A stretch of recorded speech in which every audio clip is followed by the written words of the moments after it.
So I have 10 o'clock on my phone, and I think it's accurate. Want to welcome everybody this morning. We're leaving the sign-on open. We're about I think about 2/3 of the way to our pre-registration participants. So we'll leave that open and allow people to come on. I will let you know as we get underway a little bit of housekeeping stuff in terms of how the webinar will work. Our title today, What's the New Normal in Sales and Marketing? And certainly we've got a lot of things to talk about from our experiences and what we've learned in the last 3 months and what's working for the companies and the clients that all three of us are working with. Just in terms of those of you, we're on the Zoom platform. Those of you that are familiar and maybe not so familiar with it, we have allowed you to unmute yourselves, and that should work. If you do have a question as we go through, primarily though, we're going to ask you to use the Q&A function, and we'll be allowing a lot of time at the end of the webinar today to be able to answer some of those questions. The other thing that'll happen is with three of us as panelists, we're going to be able to feed each other some of the questions live if they're really relevant to a particular point or a topic that's being covered as we go through today. So again, welcome, and thanks for your time. We think we have about, based on our prep here, we think we have about 60 minutes plus of great content and information to share, some great examples, stories from the front lines. And then we've allowed about 20 minutes or so for questions at the end to be able to get into specific things, situations that you might want to talk about. So let me get underway with introductions. And if you're looking at this and seeing the gallery view, you'll see Ken Gerino's on. Ken is our administrative supported decision associates, and he's going to be there with note-taking and also some video and support and things like that. So thanks for being with us, Ken. Bill Greenleaf, Bill and I have worked together the last few years, and I think a few of you on the call today we've worked with already, but Bill and I have worked on marketing and sales projects over the last few years. I actually have known Bill for quite some time. A little known fact about Bill is that he started one of the first web companies in the Erie region back in the early days, early 90s, but spent the majority of his career leading the sales for the Americas for Greenleaf Corporation, which I'm sure a number of you are very aware of, and have worked with sales teams, sales managers, literally all over the world. A few years ago, Bill decided to be his own boss again, and has been doing quite well working with both owners of companies, sales managers, and then directly with sales representatives. I'm doing training, coaching, helping them set up sales structure, processes, reporting metrics, things along those lines. And I'm delighted to have Bill with us today, and he'll be providing a great deal of input specific to our sales and how to manage a sales team. Next up is Jason Keller. Jason and I actually have known each other for 20 plus years. Jason, if I recall the story correctly, right after Al Gore decided he had invented the internet, Jason decided to teach web stuff to himself, and really taught himself about digital marketing, website design, website development. He's been with Pape Advertising, I think all of his career here in Erie, and actually has held a number of hats there. And then the past few years, the one he's got on today is CEO. He and Liz Cizzini run the company, and they work across actually a number of formats, certainly very busy in online marketing, website development, digital advertising, but also just as importantly, doing branding, design, packaging for a number of their clients, both again here in the region and around the country. And then myself, some of you may know me, Mike Smiley. I've been with the Decision Associates for the last 5 years. I probably have the most gray hair, I think, judging by the photos here. I spent the first 20 years of my career on the client side, working for large health systems in Ohio and Pennsylvania. And then since 2000, have worked in the ad agencies and then with Decision Associates. So I've been consulting with clients in advertising, marketing, public relations, communications, and sales for the last 20 years or so. So that's who we have on board today. I think we all bring a little bit different perspective and certainly different experiences to today's discussion. The important thing, I think, for today, because you've certainly over the last 3 months, you've probably sat in on more webinars than you care to count, is that I think what you'll find is we're going to be sharing specific examples.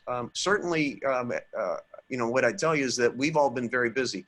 There's been a great need and a great interest in using marketing and sales, particularly in the online forum, and being able to get up to speed. What are the best practices? What tools are people using? Which ones are working? And we've been fortunate enough to work with enough companies to be able to share that with you today. So what I'll do is I'm going to start with a bit of an overview and give you a sense of what's happening from, again, what we've learned and what we're experiencing. And then I will share some survey results. We sent out an online survey to the participants in today's session, and I'll walk through those. And then we're going to get into specifics and the details of Bill and what Jason have to talk about. So where are we right now? And again, a lot of this is based on you know, what we're seeing as we work with clients in the last 3 months. And actually a lot of it, you know, to be honest, a lot of it was starting to happen from the first of the year. One of the things that I really feel strongly about is that many of the changes that have happened very rapidly in the last 3 months were really underway. These trends were underway really over the last 2 to 3 years. You know, we'd been working with some of our clients on pieces of this, and also then advising other companies that, geez, you better get ready. Well, the future kind of arrived in a big hurry with the pandemic, because it really changed how we go about working, and I think it opened a lot of people's eyes to what was possible. You know, what I'll tell you is that you know, as we read through where we are now, most of the companies that we're working with have suspended travel to customers, at least did initially, to protect their staffs. Over the last 3 to 4 weeks, that has been easing off, and we're starting to see some more face-to-face visits being allowed if the customers will allow it. So that said, many of the customers, and you know, I'll include you know, some of our own clients, still aren't allowing on-site visits. The things that do seem to be, you know, can you get somebody here, really evolve maybe a quality concern with a product or a process, or somebody that definitely needs to be able to do something for an in-person analysis. But as you know, as many of you probably learned yourselves, is that some of that is certainly with some of the video formats is able to be accomplished online, and you don't have to worry about having somebody who might have been exposed being inside the plant.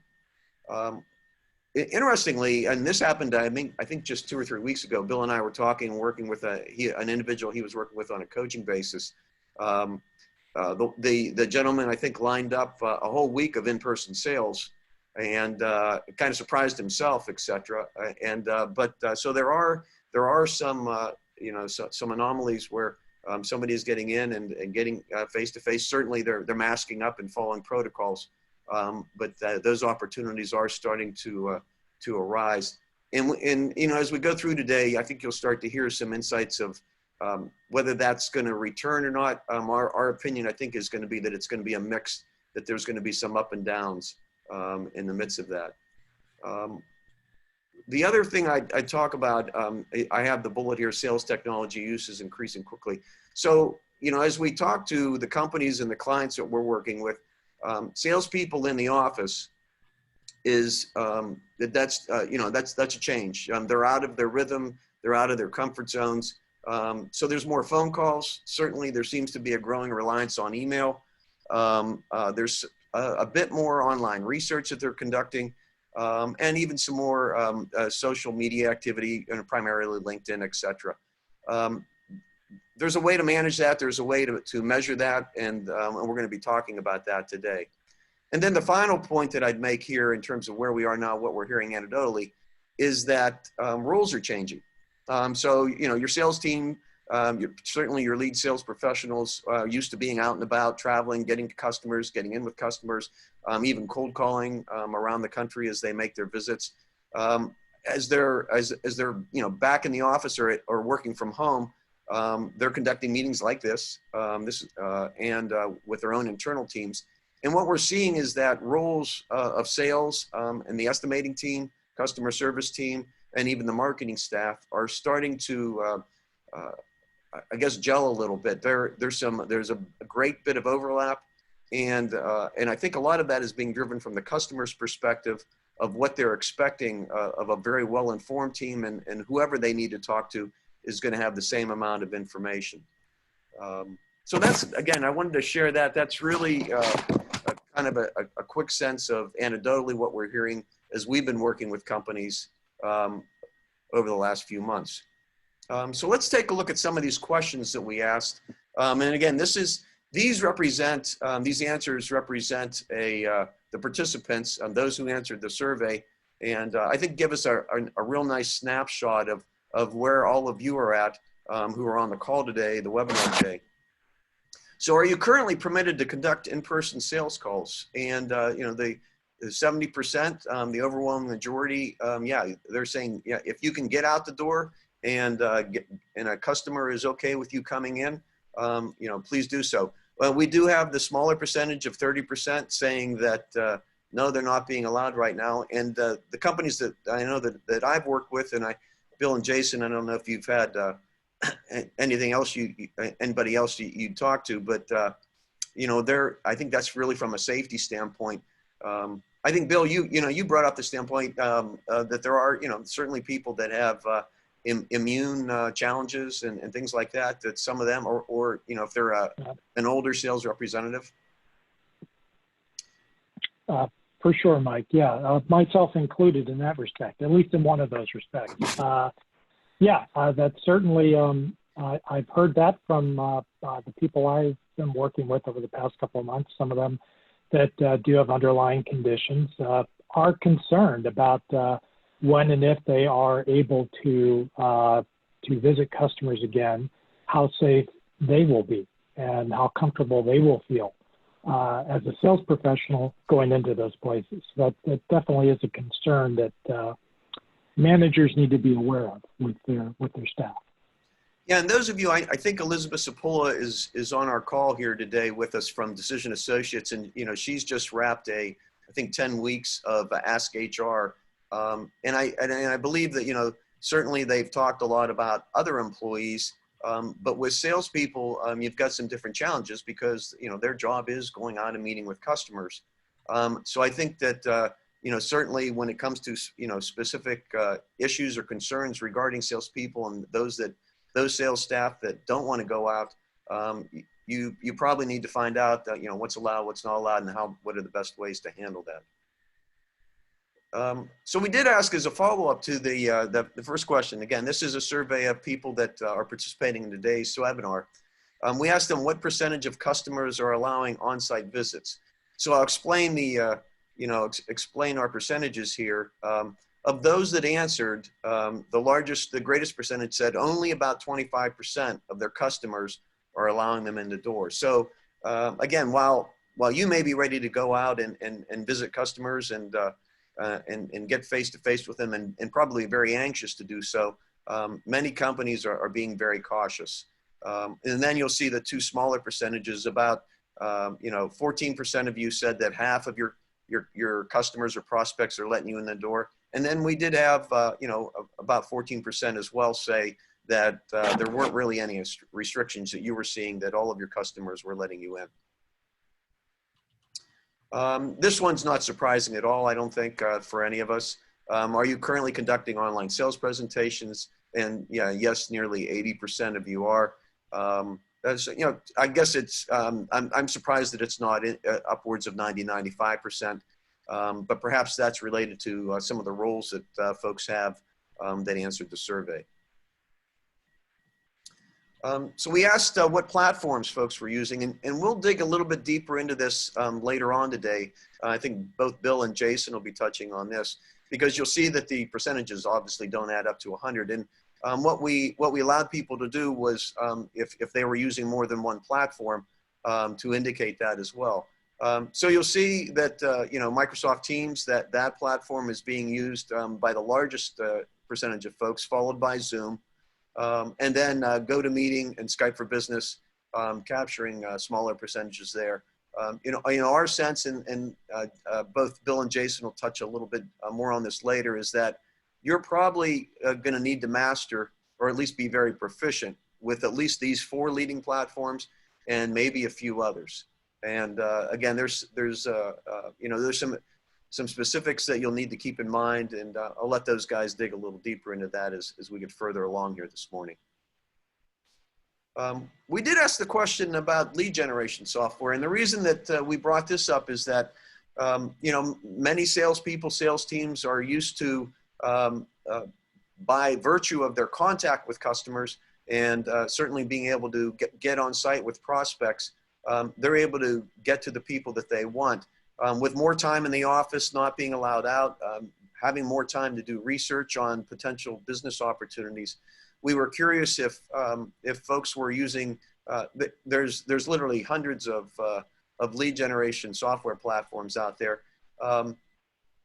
So a big no from almost 70% of you, 30% or so saying yes. The only platform that was indicated in the results that we saw was Zoom Info. Bill and I have had a chance to work with that with at least a few of our clients, and we found it to be pretty robust. Bill, I don't know if you could talk a little bit more about that. Yeah, and I do mention this a little later in the presentation, but yeah, I've had the opportunity to work with one of my customers in particular on a rather long trial on testing the accuracy of the leads generated from Zoom Info, and it was a little bit better than 75% of the leads that were created from using that software, and there were hundreds of leads that the team I was on discovered, and 75% of those turned out to be accurate, actionable leads, and the balance of the remainder were maybe not entirely accurate. It may have been a person who had retired or transitioned to another role, but the customer information was still accurate and still usable. So I was very pleasantly surprised with the accuracy of the information. Great. I wanted to touch on this. Sorry if I flipped through that. We asked folks if they're using a CRM software to manage their sales pipeline, and 80% are. And to be honest, based on the companies and clients that I've spoken with in the last 6 months, I was a little surprised by this. So a number of folks are. It's certainly something that we encourage, and we'll talk more about why in a little bit. The lead ones from a CRM standpoint, customer relationship management platform, were HubSpot, Microsoft Dynamics, and certainly folks that are into the Microsoft Office 360 find that pretty convenient to be able to keep all things together. CoEssential came up as one, Info Sales Logic, and then Capsule. All of those have their strengths, and some have some limitations. Certainly cost and a number of users come into play as well. But we'll talk more about that in a bit, but I was glad to see that. And then finally in the participant survey, we asked, what are your top 3 sales and marketing challenges? Lead generation, led by far and away. In other words, how do we, in this environment, how do we continue to get leads that are qualified, that are relevant, and in the industries where we feel we have our strengths. Longer sales cycles, certainly a challenge for a number of reasons. I'll talk about that in just a minute. And then value proposition, which, without the ability to be face-to-face, certainly, the technology tools we have offer an opportunity to be able to communicate and convey that value proposition, but getting to a specific one that helps to differentiate you is really key. And then I separated a little space just because there was a really large gap between these responses, but they did show up as 4 and 5. And that was relationships with new buyers, and then the challenge of sales and marketing technology of, I think, not only in understanding platforms, but also trying to decide which ones are best. So what's changed? And the reason I followed this slide up, because I think it, on the heels of that participant survey, it really helps us to start making some sense of what's going on. So the buying process involves more decision makers, and that is really in large part what's driving the sales cycle to be longer. Part of that is that there are younger buyers. Certainly those in their 20s, early 30s have moved into some of those roles, and in many companies those are, I won't call them entry level, but early professional career roles. So that becomes a part of it. The technology that we have, and particularly the shared platforms like Microsoft Teams, et cetera, allow more people to very easily get to be involved and see what's going on with the project. So there is going to be more people looking at whether a purchase is appropriate or not. Is it the right fit? Is it the right time? And is that dollar amount where it needs to be? What else has changed? Decision makers want more personalization. So this was starting to happen really 18 months, 24 months ago, and I think it really reflects things both in the B2C and B2B markets, in that people want, your buyers want information, education, training on your products and services, and that is customized to them and their industry. And they also want your entire sales team to be more focused on their business. So the result of that, as we note here, is that we're seeing more and more companies go to a account-based selling versus the transactional platform or process that was used in the past. Certainly, the third bullet here, not something new. It's been talked about for a while, but millennial buyers are different. And I certainly, if you're a sales representative or a sales manager and you've been in the business 30 plus years, you've heard this frustration is that folks that particularly even in cold calls that would take a call either out of courtesy, professional respect, etc. They're not bothering to take those calls. And really the younger buyers, they're looking and doing all their research online. I think we've seen some surveys and some research that said that in the end, a buyer these days is making 1.4 calls. Basically, they've read everything they could read. They've looked at social media. They've looked at reviews of your company and your products, and they're calling to start the process because they've already decided that outside of price that you're the company they want to talk to. And then finally, I think this kind of goes hand in hand, and an interesting challenge for salespeople, sales teams, is that customers know more about your products and services than you might suspect. And certainly, we're going to be talking a bit about how you need to participate in that. But transparency, customer support have become essential, and really really table stakes to be even starting to talk to any customers these days. One of the last things I wanted to touch on here and kind of laying the groundwork for today and talking about where things are at is what's working with everybody. What we're hearing both from our own clients and the companies we're dealing with, as well as those companies that we've done some research with around the region and around the country, is that most of you are probably doing pretty well with your own customers, and that's just from the standpoint of in this pullback of the last 3 months, familiarity, trust, they're comfortable, and certainly the fact that your brand is known to them, your services, your team is known to them, are really, really important. So I wouldn't discount that, and I think Bill will talk more about that of how to leverage that with your existing customers, and then perhaps in using those customers for referrals.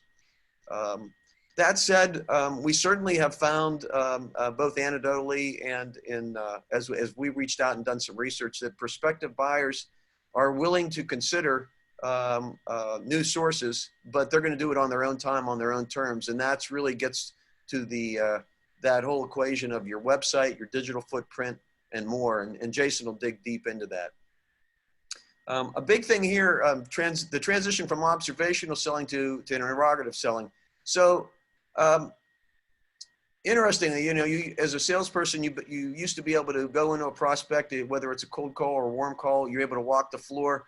You're seeing their processes, you're seeing how they work, and a lot of the questions and the follow-up that you're doing is based on that. You're able, if you're a good salesperson, you're able to see and identify needs and know where your company is going to fit. Now that you can't do that, your questions have to change. You have to, one of the things that I think is really key is you have to know what's going on in your industry. You have to know what's going on with your client's company. And the only way to do that is to spend time online and research those things so that you're positioned as a very updated go-to resource in your industry, and you've got the information that they need or want. You're going to surprise them with some facts that you know, and really be able to offer some value from that standpoint. The next to last point, sales teams are using more channels. So keep this in mind. If you relied on email and your phone before, things like chat through the various platforms, chat rooms, chat platforms, certainly even with younger buyers, text messaging and video, etc. So you've got to figure out which channel is appropriate for each of your customers and each of your prospects, and you have to figure it out pretty quickly to be able to get response back and to be able to do your follow-up. And then I did put on here, Made in America Matters again. And I think maybe that's pretty obvious to most folks, and the reason for that is supply chains. People want to know that their product is and your services are not going to be interrupted, and certainly with the challenges that we have with travel, etc. If it's overseas, that's more challenging. Certainly, many of you are seeing reshoring across a number of your products and services and your own supply chains. So that's going to make a difference, and we certainly if there's a way to work that into your content and your website, into your sales proposition, we would advise you to do so. So that kind of lays the groundwork for where we are today. Kind of a quick overview. What we're going to do now is move directly into having Bill kind of take control here, and he's going to talk quite a bit about some details and specifics regarding your sales effort in this environment. So I'll leave it to you, Bill. Okay. All right. Thanks, Mike. Hi, everybody. So yeah, I can operate these controls here, which is actually one of my topics. So so adjusting your sales process for greater success. So the topics that I'm going to be discussing today are how we can look at what we're doing right now and what we can do to continue in these challenging times to take advantage of the solutions that fortunately we have in front of us. So be a partner, not a selling machine.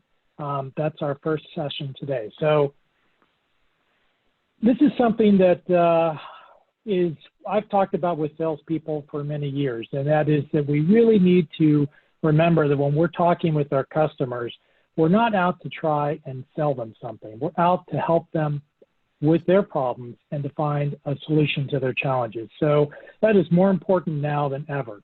And I think, as most of you know from your own businesses and as you're dealing with your day-to-day work, the last thing you want to have is a salesperson contacting you and pestering you essentially for sales opportunities. So what we need to do is we really need to reframe our discussions and what can we do to provide value to our customers. And that means we have to find solutions to their challenges. And in order for us to really do that, we need to understand what their challenges are today. So challenges that your customers may have been facing 6 months ago, a year ago, are not the same that they are today. We've got supply chains being constrained. We have customers that no longer have business. There are layoffs. There are people that are no longer in positions that we're used to talking with. There's a lot of changes in reality out there. That's why we're talking today. So it's important for us to understand where our customers are, the challenges that they're being faced with, and that really requires you to have a different conversation. And one of the most important things that you need to do is to make sure that when you're having these conversations with your customers, that you are working within your own wheelhouse. And what I mean by that is that you aren't trying to look for any sort of opportunity that is on the fringes of what your company can provide to your customers. If you are looking for any opportunity out there, you may be very tempted to say, well, actually, Mr. Customer, we can help you with this. And if what you're suggesting is something that isn't within the wheelhouse of your company, but you are reaching for that because you sense it's a sales opportunity, you are setting yourself up for potentially disappointing your customer, which is the last thing that you want to do. So it's going to be very important to make sure that when you're having these conversations with your customers, you're being sensitive to what's going on within their business. You're looking for some solution that can help them with the challenges that they're facing today. And that when you're looking for those solutions, you're focusing on those topics that you are very confident that your company can provide to them. And part of that is also fostering remote customer relationships, simply because many of us are no longer able to meet in person with our customers. And I've noticed from a lot of the salespeople I've been talking to recently, they are not reaching out to the customers that they used to reach out to, except very infrequently, because they're making the assumption that maybe they have nothing to offer them, or they spoke with the customer 2 weeks ago and there was no opportunity at that business. And so they're kind of saying, well, I just won't talk to them for another month or so. And while that may fall into the category of we don't want to pester our customers, the problem with that is that we are also losing some of the relationship component to our transactions with our customers. So you got to balance not pestering someone with also keeping in touch with them, because that's how we're going to understand what situations you're going to. That's how we're going to identify solutions that might help them that are within our wheelhouse. So it's kind of a new scenario in the sense that we have to really pay attention to these things, but these are things that we should be doing anyways. Next slide here.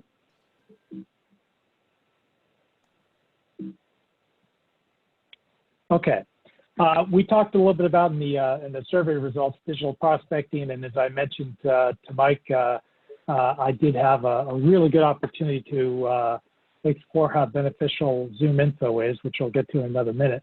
But digital prospecting has really matured, and it's gone beyond the day when you used to get, you would buy a list from someone or buy a subscription to a lead generation tool, years ago. You would get data that would be suspect at best. Sometimes it'd be accurate.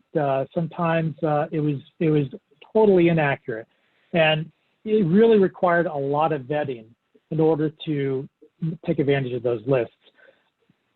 Just in the past 3 or 4 years, that has changed tremendously. Digital prospecting has really matured. The accuracy and usability does vary by the company that you're dealing with, but in general, the data is much more rich and is a lot more accurate than what you may have been used to in the past. So the advantage of doing digital prospecting is that we can quickly and easily identify new prospects for our sales team. And once we have that data, we can work with it directly with the sales team, or you can funnel it into a marketing automation tool such as HubSpot Marketing. But the most important part about this is that while your salespeople are at home, while they can't go out and pound the pavement, they are able to take advantage of these tools to help identify prospects.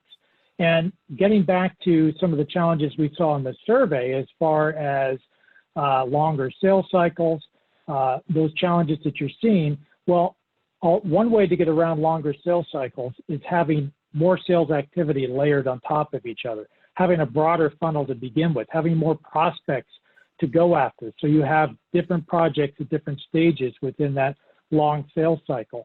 And part of that is being able to prospect and create as many potential new customers as you can. And by using some of these new digital prospecting platforms that are out there, it really becomes very, very easy to do that.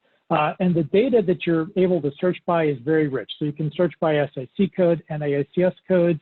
You can search by geography. You can search by technologies associated with the customer. You can search by annual revenue. You can search by number of employees. You can search by just regular market segments. There are a number of ways that you can find prospects, and you can sort the data. And another value to having that rich data is that you can really focus on the value of those customer conversations, because you can look at their website, you can understand their business better before you even make that first contact with the customer. So it's not really a cold call at that point. Another thing that we are recommending is to embrace the master video conferencing software. So we're all becoming very familiar with that as this call represents. It's become ubiquitous now, whereas it would be occasionally used maybe a year or two ago, right? I think it's important for all of us to remember that although we can video conference, doesn't mean that we necessarily should. I've dealt with a number of customers over the 2-3 months ago. Everybody was hopping on Zoom calls or Zoom meetings, and then as time progressed, people were not as key to hop on a video call. They would rather do a phone conference, or they'd rather just share an email. So I think it's important then that as you are initiating conversations with your customers, that you be adaptable and flexible, understand what your customer would prefer to communicate by.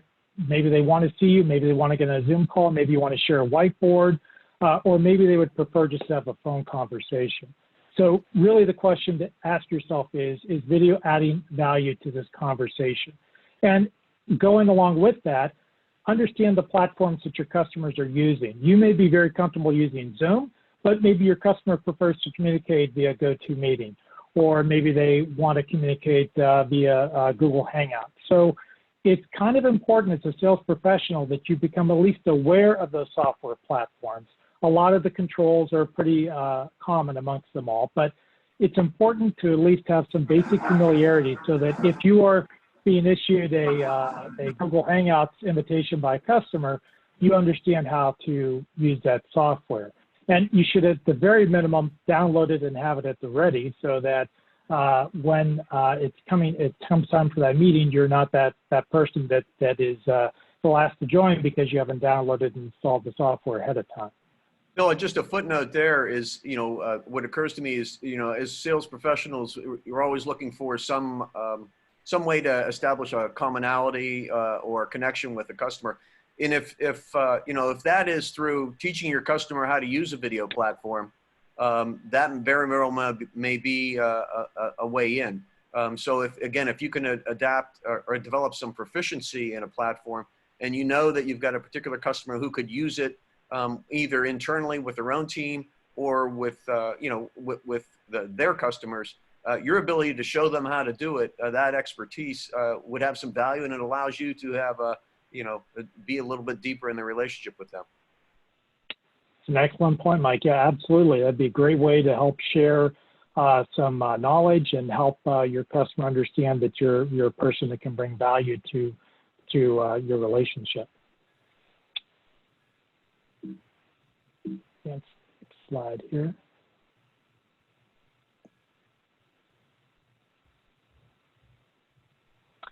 Okay, so being flexible in how you interact with your customers, and I think we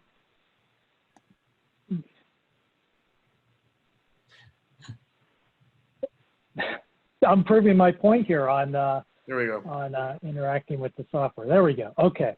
So being flexible in how you interact with your customers. So as we've been discussing, personal customer interactions have changed.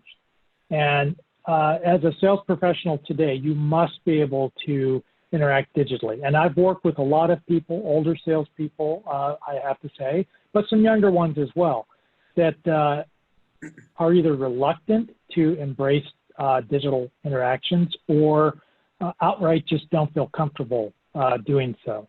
And in those situations, we really have to help our sales team, and we'll get into that a little bit later, be comfortable doing that, because there just is going to be no end to this. I think it's part of our lives going forward here as sales professionals, that in addition to the skills we have with meeting with customers one-on-one, we're going to have to meet with them in a digital environment as well, and we've got to be able to be flexible enough to do so.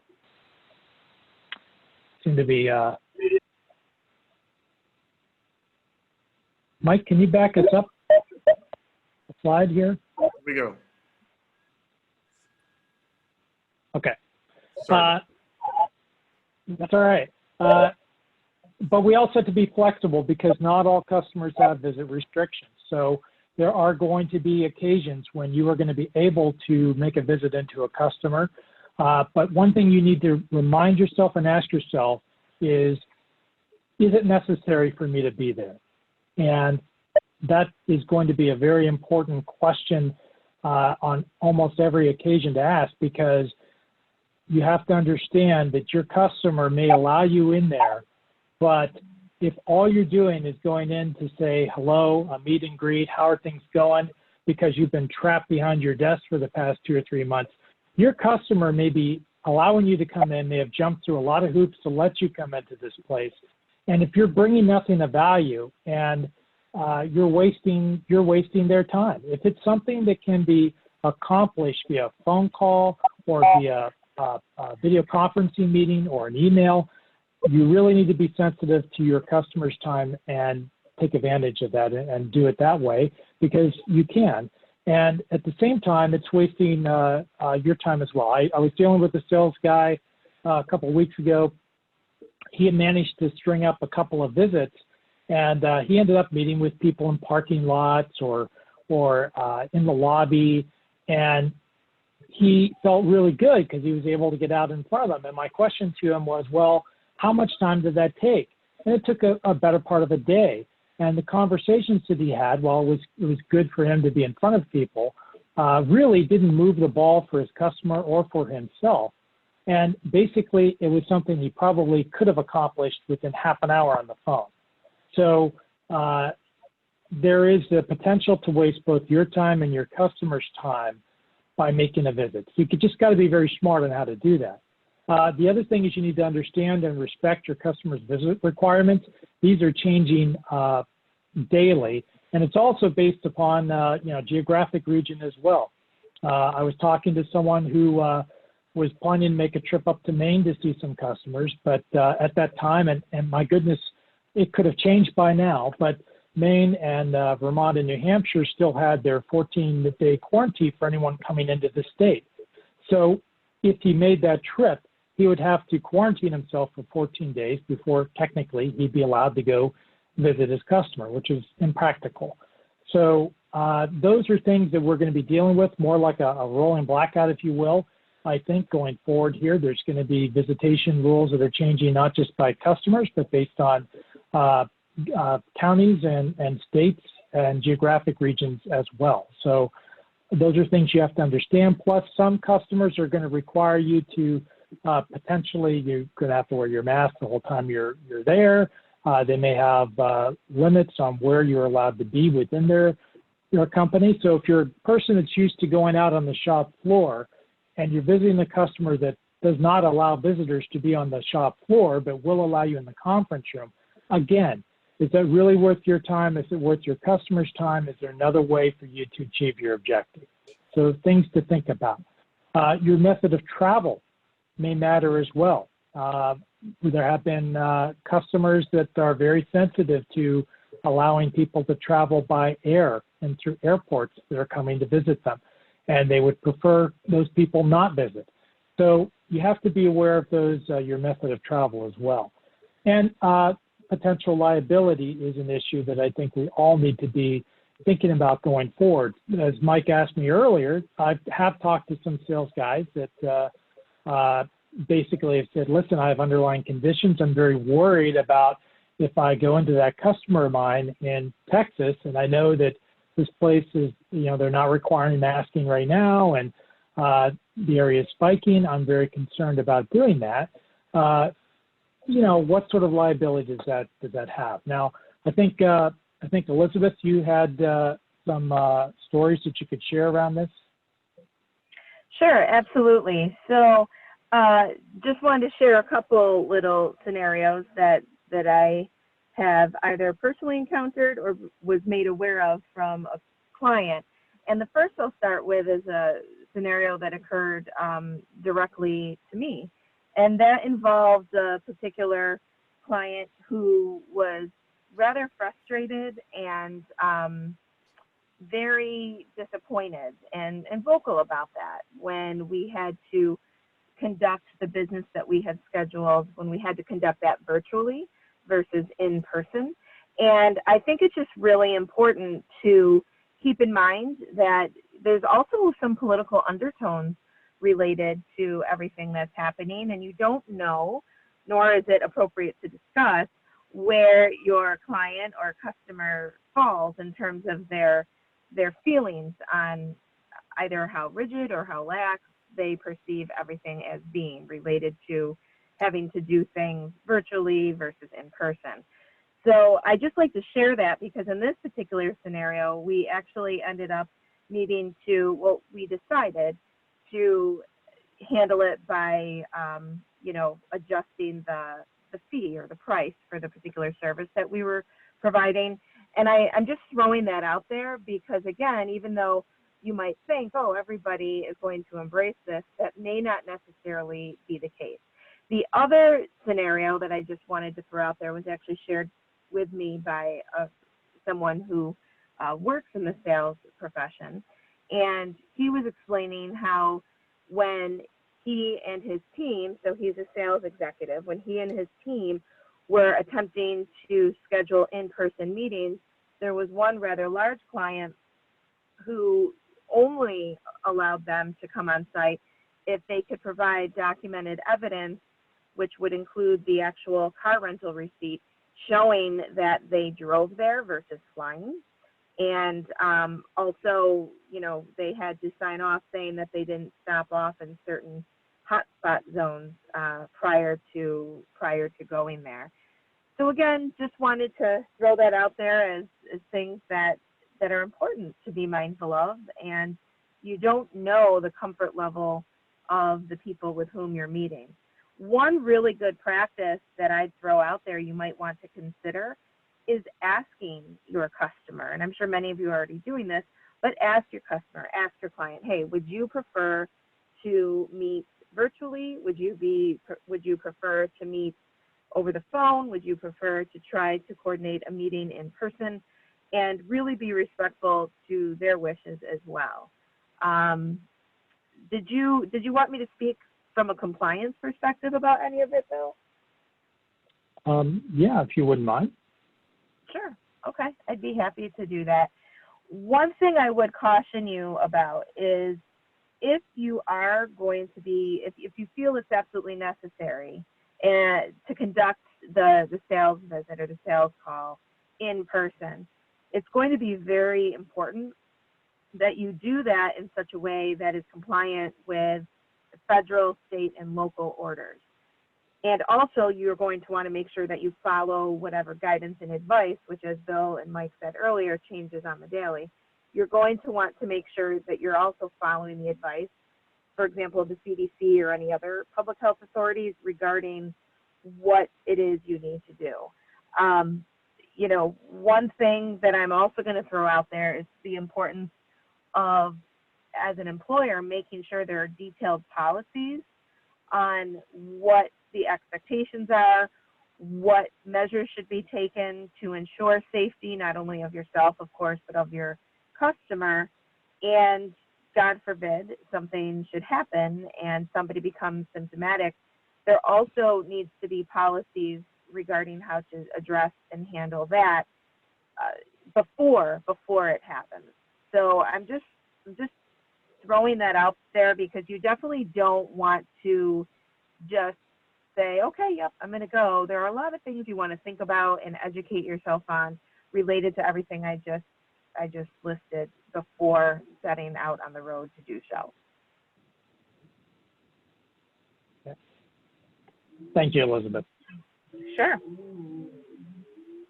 So,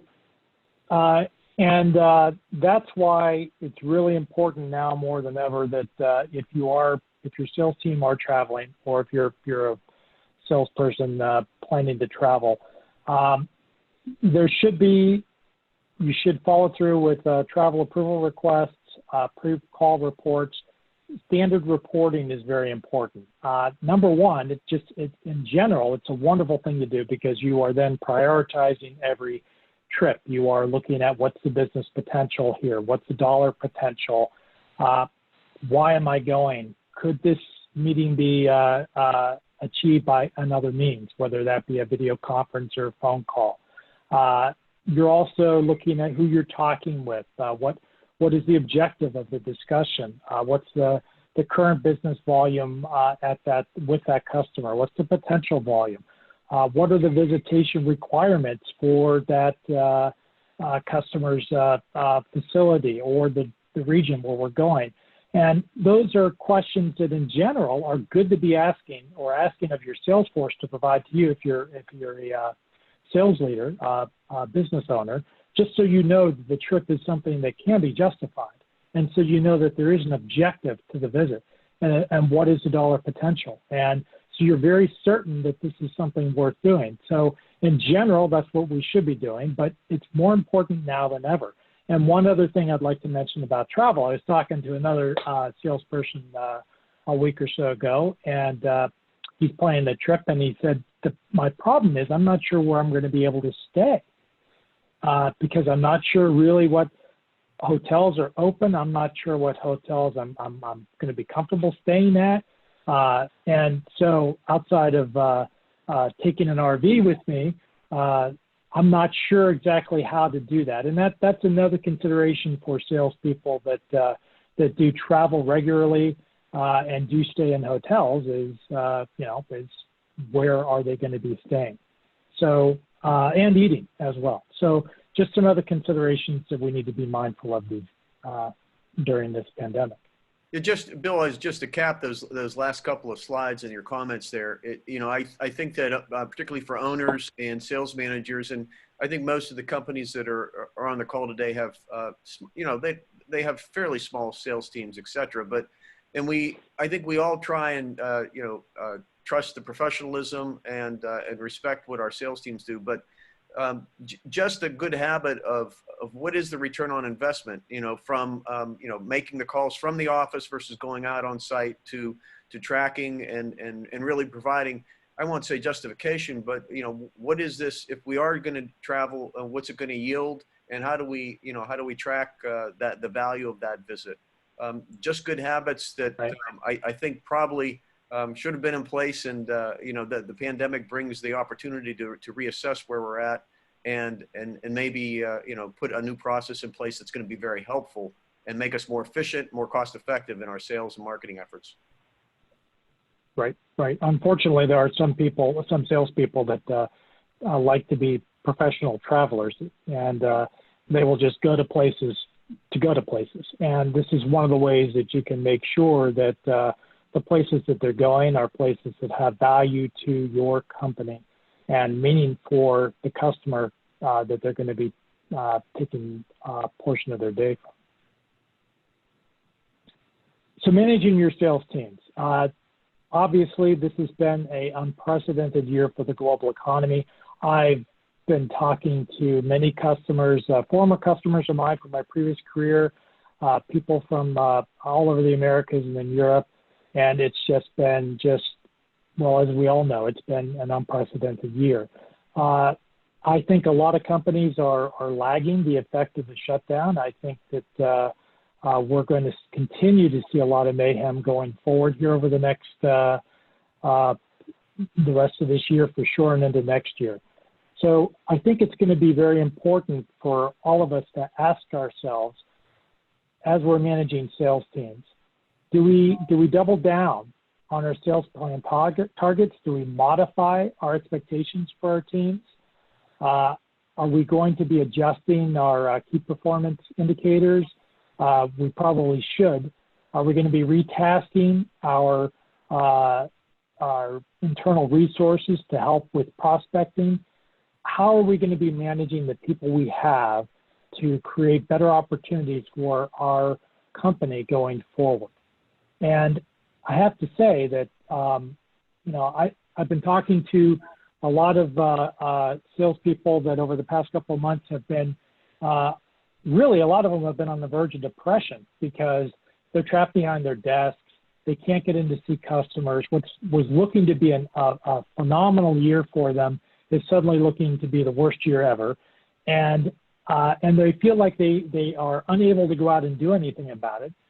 And so that's really leading to some morale issues that I think we need to address and be aware of, and we need to make sure we're focusing our sales teams on the right steps to get past those, which we'll get into in a moment.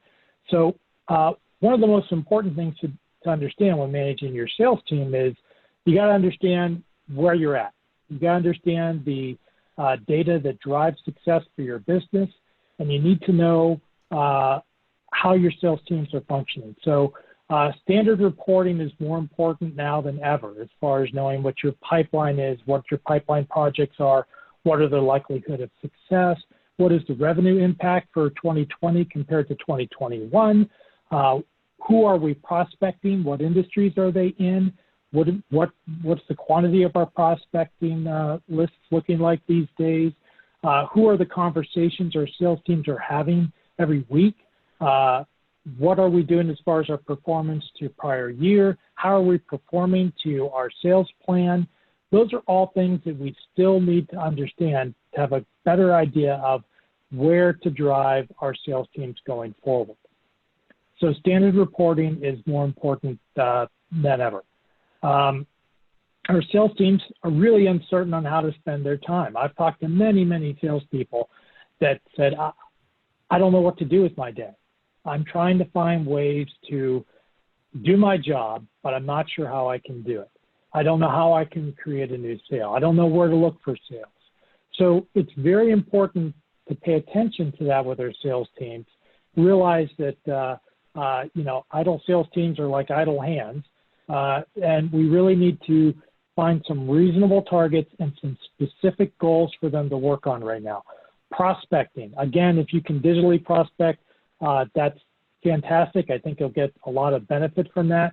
But prospecting in general, looking for new opportunities. I don't think there's any company out there that really has 100% market share in their industry. So let's go find those people that we haven't spoken to before. Let's find new opportunities. Serving your customers, your existing customers.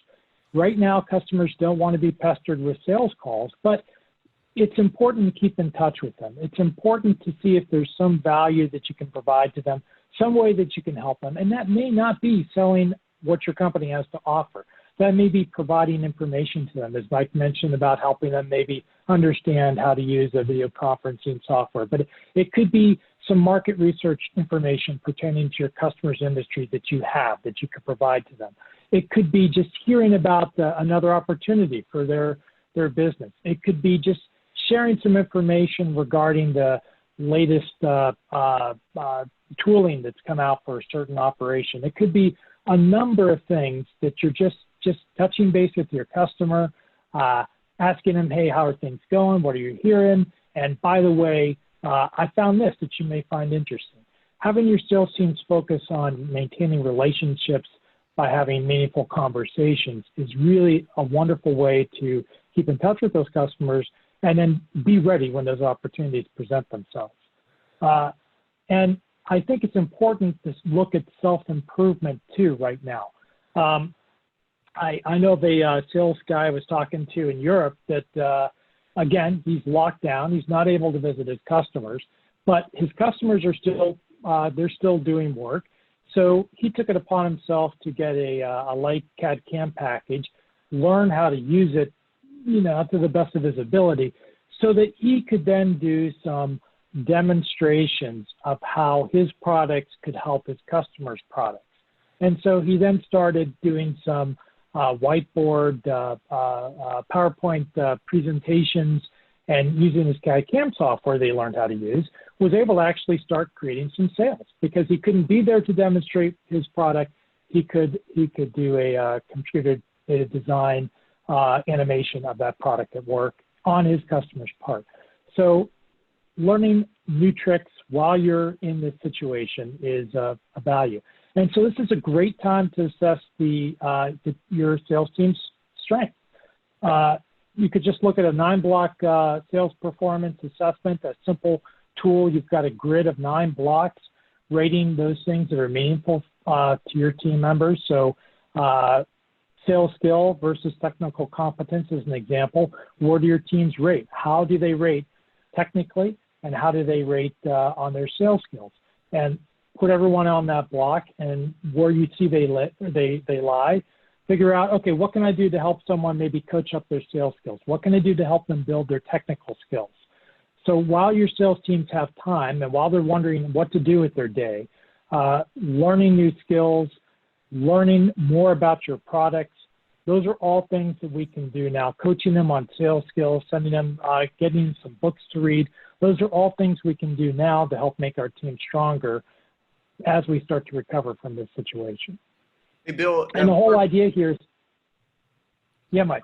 Sorry to interrupt, but as we get close to, we're just crossing 11 o'clock here. I do want to transition to Jason here just in a little bit. So just wanted to give you that heads up. Sure. I will go fast. So keep your teams active and engaged.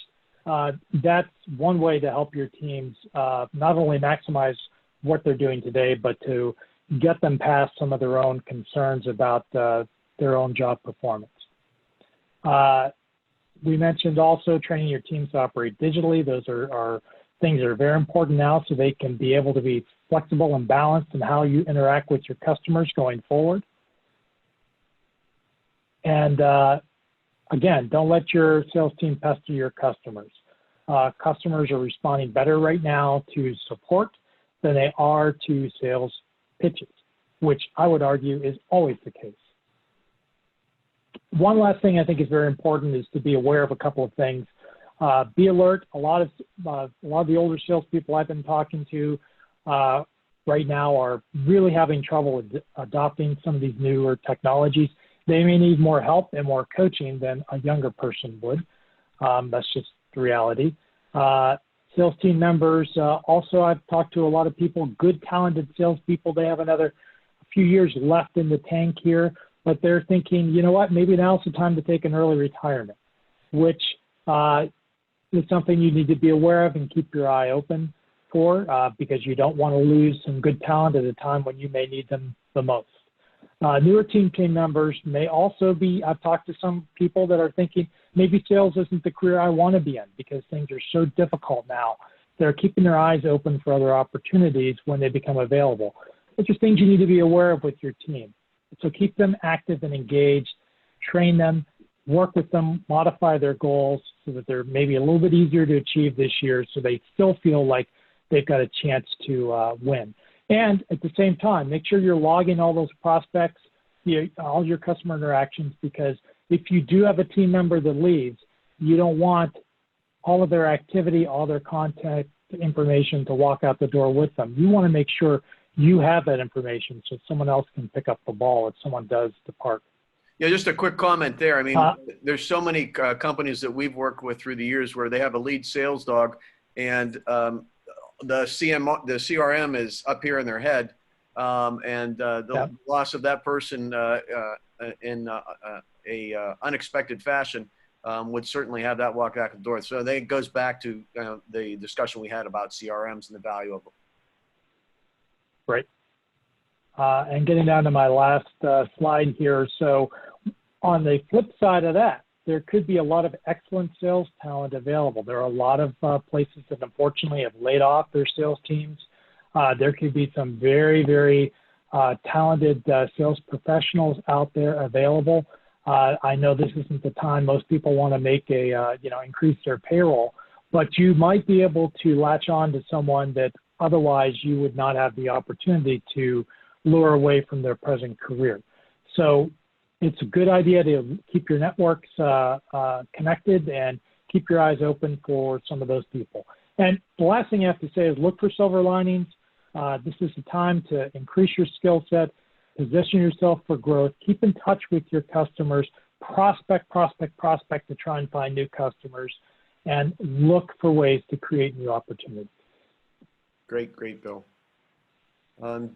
I think we're going to transition here to Jason. Jason, you probably need to request,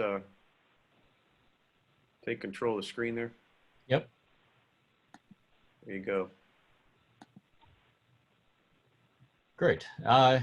Morning all. Thanks for joining us. I know we're getting tight on time, so I will skip my long speeches on some of this stuff and just get to the point. Some of the, let me see, I think I got control here, Mike. There you go. Yep. So on our side, on the digital tools side, the marketing side, there really is no new norm for us. This is what we've been doing for the past few years. And we've been trying to get our clients to catch up and to be using lots of these tools. And I know there's some on the conference right now that are using these tools, and some of them are clients and some we have taught to use this stuff themselves. So what we put together here is really just kind of a basic way for you guys to enhance your online marketing yourselves, or if you need us to help you with it, we can. But this is just kind of a step-by-step process of what you can do to enhance what you have and to hopefully generate more leads for you. So the first step we're going to do is tools that we all need to know, and you guys already have talked about this.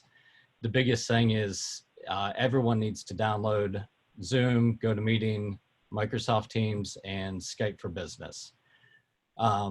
Your sales team needs to know all these, and when you are asking someone for a meeting, you can ask them which they prefer, because there's some that really just want to use Microsoft Teams because that's all they use. You have some that are still the old school that use GoToMeeting. That's me, actually. I've used GoToMeeting for years, and I prefer it over Zoom. But everyone needs to be comfortable with all of these tools and understand how they work. The other thing too is don't just download it on your computer, also put it on your phone. Yesterday I had a meeting that was coming up and I wasn't back to my office. So I had to download Microsoft Teams on my phone, sign into Microsoft Teams, and do the conference that way. So just be prepared, have it ready. As I just found out yesterday, I wasn't prepared on my phone that way. A comment I'd make here is that, both from a sales training standpoint, and then also for internal sharing of somebody who might not be able to make a meeting, please, we'd really recommend don't hesitate to use the record function on these platforms. Again, if you're an owner or a sales manager and you've got a sales rep using one of the platforms, and it used to be you'd listen in on a call, etc. Well, now you have a tool here to be able to use, to be able to go back and train and revisit and help somebody to get better at what they're doing. And then for somebody, if you've got a part of your sales team that's not, or other members of your team that aren't able to be on the call, now you have something to review with them. Yeah, and the nice thing with Microsoft Teams compared to a lot of these other ones is it's integrated with so many other features. So you not just having your conference call on there, but you have notes on there, you can put your files on there, you can add tasks to it. So Microsoft Teams has actually become probably the #1 place to use right now. I know a lot of people are using Zoom because it's free, but Teams as a business and interaction is a lot better.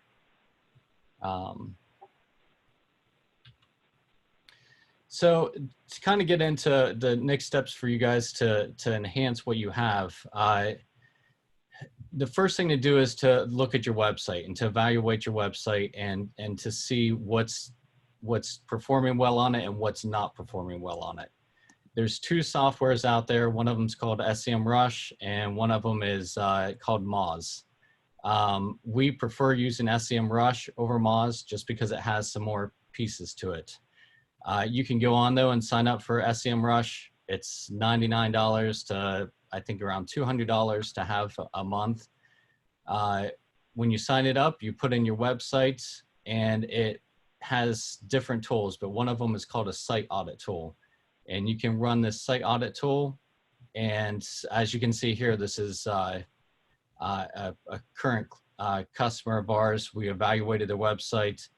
It's showing that they have 350 errors on their website, which is just a lot considering there's only 200 pages of the website, over 4,000 warnings and notices. So this software not only shows you that, but it will actually give you detail of what those errors are and how to fix them, which is a nice thing to have. So you can see here, it actually shows you what the errors are. There's a little message here that says why and how to fix it. You can click on that. It'll say why you need to fix it, and then it's going to show you actually how to fix it. So as long as you have someone on staff that's IT, or if you have a web company to work with, they can go through this really easily and fix everything on your website. And this is just another screen just showing the issues and warnings that are on the website. And just a reminder to participants as we go through here, I think you were all, you probably got a prompt earlier on in the webinar, but I've clicked everybody to talk. So if you unmute yourselves, you do have a question for Jason, as we go through this specific one as we get into some details here, please unmute yourself and you can ask away. Should work. So once you go through your website, you fix everything you can, it performs better, it's going to actually start ranking better in search engines. And that's really the goal, is to get your site to perform better and to show up better in Google searches, which is going to generate more leads. After you fix everything you can on the website from one of those tools, you can also take it a step further and use a tool like Uptrends or GTM Metrics or Pingdom. These tools will show you how fast your website loads in a browser.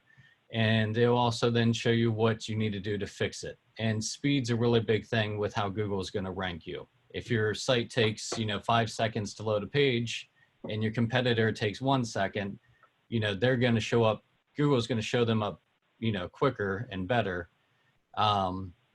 The other thing you want to do is add a content delivery network if you can. It's going to help your websites load faster as well.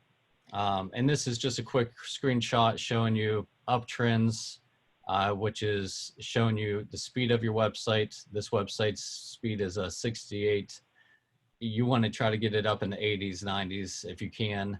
Like it's showing here, the speed is 5 seconds to load a site or to load the one page, which is too long. With today's, everyone today just needs things a lot faster. But this tool is going to show you why. It's going to say there's a lot of memory on this page. And there's different scripts on the page that need to be fixed.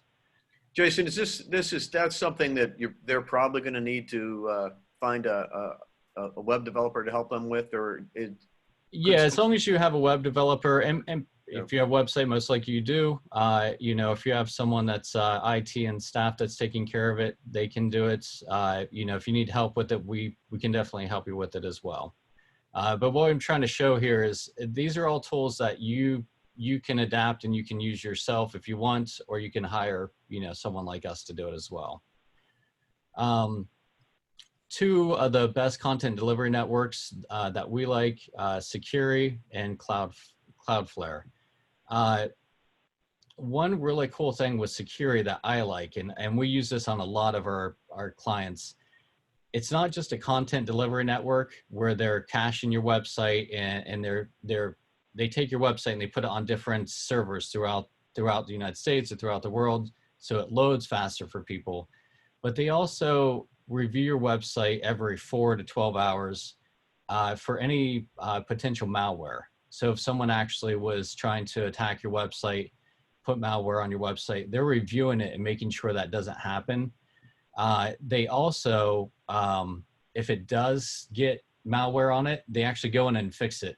So you'll get an email saying, hey, we noticed malware is on your website. They go in and fix it. And then you get another note saying, hey, we fixed it.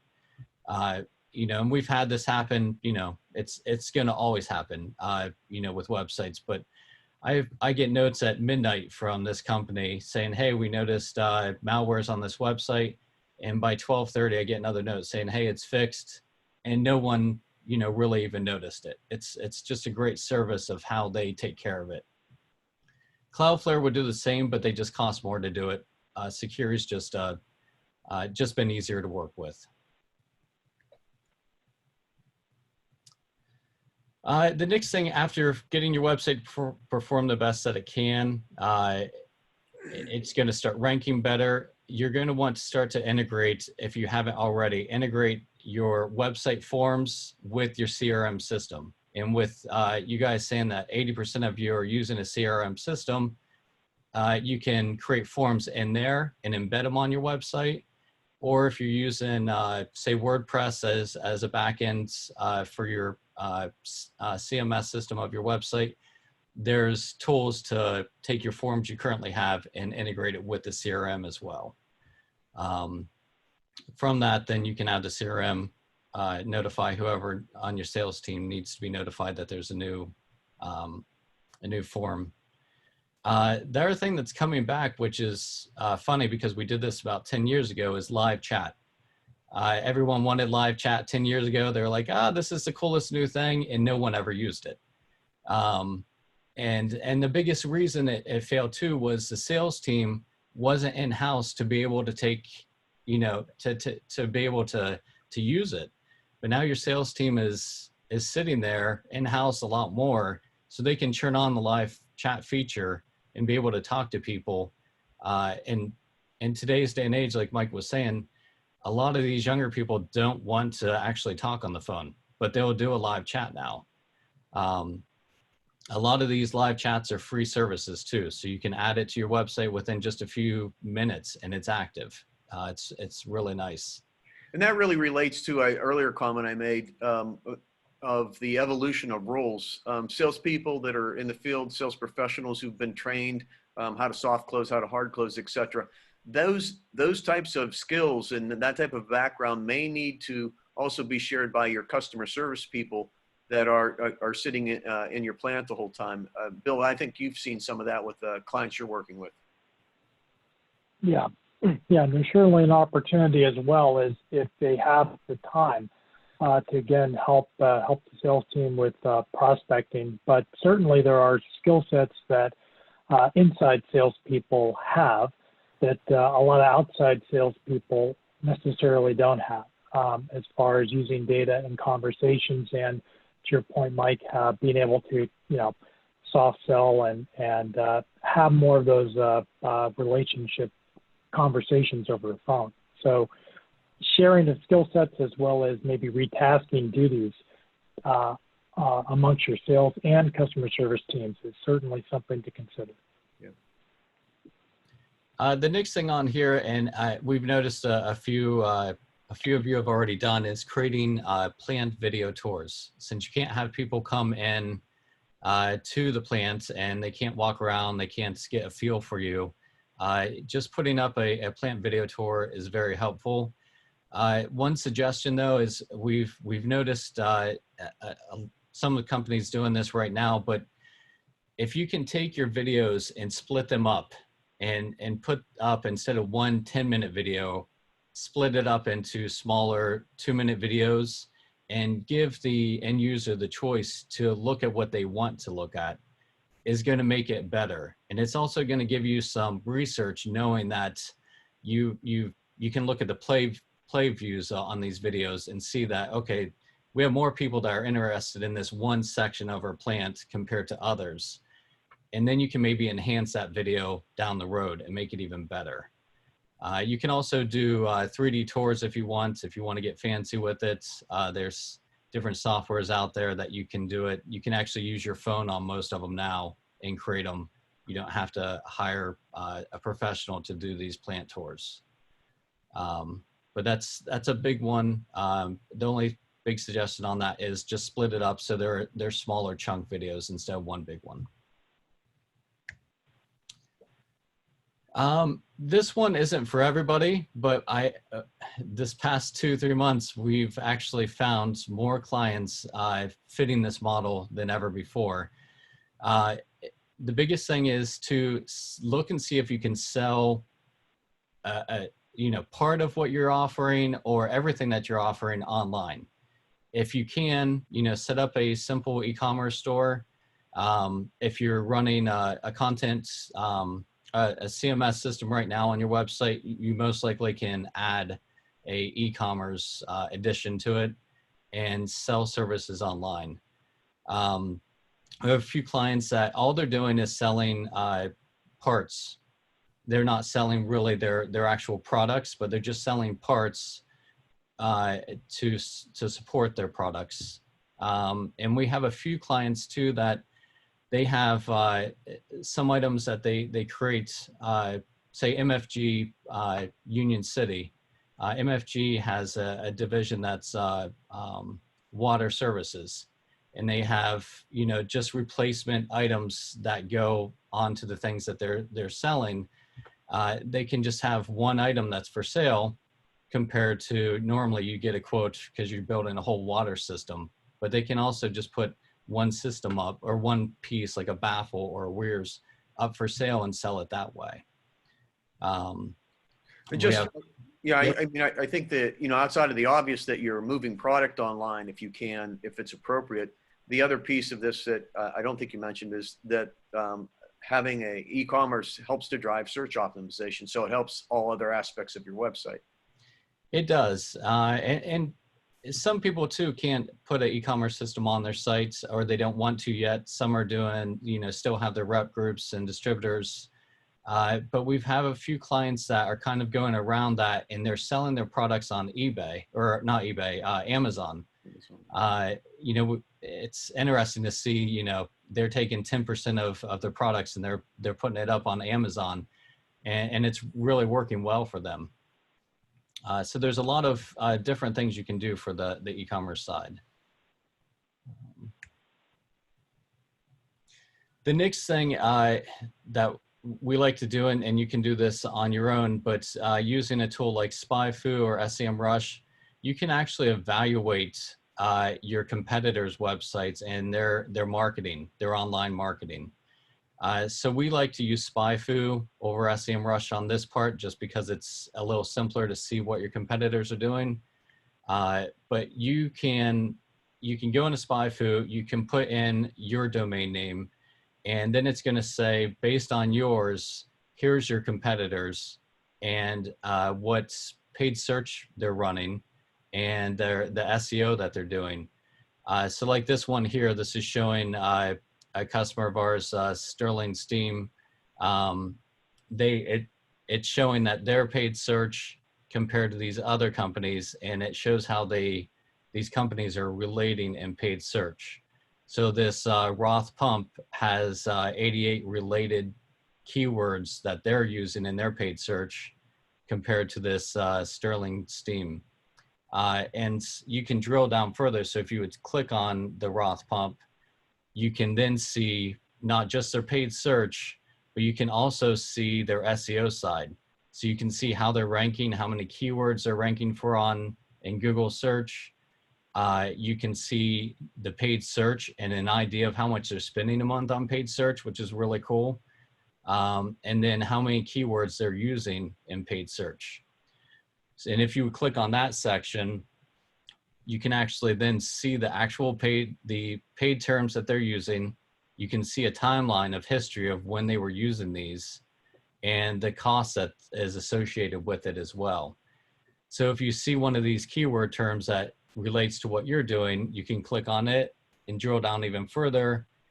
And then you can start to see the ads that people are running, not just that Roth pump, but you can see everyone else that's running paid search ads for that term.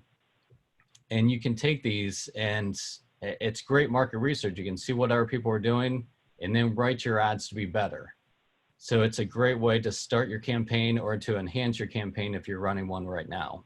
And a key point here, if you've got sophisticated competitors, they're using this information, and they're using this information to create content and to create ads that on terms that people are searching for. So what they're doing is finding out what are people looking for, how are they looking for it, and then they're developing the responses to be able to match that, to be able to take advantage of those opportunities. Yeah, and it's amazing too. I ran this for a customer that they actually make pumps, but one of their competitors is a Conair, and it's not the Conair that's the national one that's doing hair dryers and stuff, but their name is Conair. And we ran this tool against them to see what they're running for ads and for keywords, and we found that whoever's running their stuff is running a terrible campaign. It's actually showing keywords for Conair hair dryers, and their ads are showing up for it, and they're getting traffic to it. So they have a lot of bad stuff out there. So it's just a great tool to see how other people are using it and how you can do it better. Once you do that, some other marketing elements to help, Google paid ads, AdWords, LinkedIn advertising, geofencing, and YouTube video ads. Most of you are probably running paid search ads or have in the past, and that's the Google AdWords. There's some new ways of running it to make it better, make it leaner. LinkedIn advertising has been a great thing. Everyone's doing research on your sales team. When your sales team gives a call, they're probably going to LinkedIn and try to see who they are. So you can run LinkedIn ads for the branding part of it for your company while they're trying to do research on that person. You can geo-target that, so you can have it very specific to just the region that your sales team is working in during that time. So you're not doing it nationally. You can just do it for a city or a state for that month. The geofencing, if any of you used it, if you haven't, what geofencing is you can go in and you can actually draw a fence around a company. And it's really nice, because if you know a company that you want to go after, that you're prospecting, you draw this fence around it. When the people walk into that company, their mobile device gets tagged, and they start seeing ads just for your company because they walked into that area. Once they leave there, they're going to actually be targeted up to 30 days with seeing your ads for the next 30 days. So it's a great way of doing very detailed paid search in a way. The difference from it is, usually paid search is you're on Google AdWords or say LinkedIn. This is going to show your ads across thousands and thousands of different apps and websites. We have one network we're using. It's over like 700,000 different apps that your ads show on. And it's a great thing. You can just say 10 different companies that you want to put this on and run a 3-month campaign against those 10 different companies.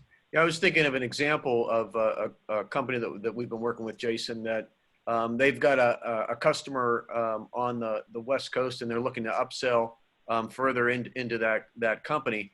And they know who the company is, and they know where the decision makers are, but they need other people in that company to be aware of them, because they have other services to sell across that company, and they're only in one category with them right now. So this approach is being used to be able to have them, their ads and their branding show up to the people just in a particular building. Yeah, that's really the best part, is it's just to those people, which is great. And you can really push out your brand so quick with it. The other thing that I wanted back on my other notes, just real quick, the YouTube video ads. So many people are using YouTube just to say for repairs. They have something in their plant that they need to be fixed that you guys are probably already servicing, and they go on there to, you know, how do I fix this? How do I do this? Or how do I build this even? You know, for plastics, there's people looking up how can I make my mold, you know, better. You can do video ads, which are 5-second, 7-second video ads that show before these training videos, or during the video. You can have, you know, up to a 30-second video show during it, and you can sell your service to help them while they're looking for this kind of help. So YouTube video ads are really helping with manufacturing right now. So that's it. That's all I got. We did get a couple of questions in during the webinar as each of us were talking, so we've answered those. I think everybody was set up. We allowed them to talk. So if you do have a question, you want to unmute yourself and you want to ask directly, we can do that now. Certainly, you know, our emails and phone numbers are here if you want to get into a more specific conversation and want to talk to one or any of us directly. So I'll wait just a little bit, see if anybody's got any questions. If not, we really appreciate your time. We certainly, this is going to continue to evolve, and if there's a need to, you know, to revisit any of this in another 3 months or 6 months and update you, we'll look for that opportunity if we've got some stuff that we feel is really of value and can help you advance your sales and your marketing efforts. One thing I just wanted to add as it relates to some of what was talked about earlier in regards to being mindful of requirements and restrictions for wherever it is you may be traveling. I'm sure many of you may have seen this on the national news, perhaps you haven't, but it just went into effect today actually. Travelers to New York State, New Jersey, and Connecticut are being asked to quarantine. Actually, it's mandated that they quarantine for 14 days upon arrival, and if they don't, they risk a $10,000 fine. So I'm just throwing that out there to make sure you're mindful of the importance to stay on top of various restrictions and requirements, you know, as you make your sales-related travel plans. Yeah, I think I saw some of the states are going back and forth. I think New York now is doing that specifically to anybody from Florida, and earlier Florida had done that to anybody from New York. So there's going to be certainly challenges for companies that have business in both places. Yeah, there's a whole list of states that they're prohibiting travel. I think it's Alabama, Arkansas, like you said, Florida, North Carolina, South Carolina, Washington, Utah, Texas. So it's just important, and I don't know if I said Arizona too, but it's important, especially if you have people traveling throughout those different states and then attempting to travel to New York, Connecticut, or New Jersey. Just really important to be mindful of that. Great. We will put this webinar up on the Decision Associates website, so it'll be available to share and view. Again, our contact information is there, and we're readily available. So certainly, Bill, Jason, thanks you know, for joining me today and for being a part of this, and thanks to all of you for attending. Hope you have a great day, and good luck with your business development efforts and your sales efforts. And, look forward to helping you as any way we can. Yep. Thanks, everybody. Thanks, everyone. Bye.